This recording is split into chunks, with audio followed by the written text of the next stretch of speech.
Magandang araw mga kagabay. Ngayon po ay February 22, 2024, araw po ng Huwebes.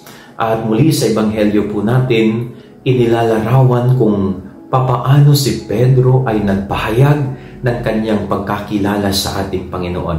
Na tinatanong ni Jesus ang kanyang mga alagad kung sino siya o kung ano ang naririnig nila tungkol sa mga tao na sinasabi ng mga ito kung sino siya. Pero nung tanungin niya mismo yung kanyang mga alagad, si Pedro ang sumagot. At sabi ni Pedro, kayo po ang anak ng Diyos, banal na anak ng Diyos, ang Mesiyas at tagapagligtas. So, yung pagkakilala ni Pedro sa ating Panginoon ay talagang ipinahayag niya sa Ebanghelyo ngayon. Makakapagpahayag ka lamang ng pagkakilala mo ng tungkol sa isang tao kung yun ay nakasama mo. Nagkaroon ka ng personal experience sa Kanya.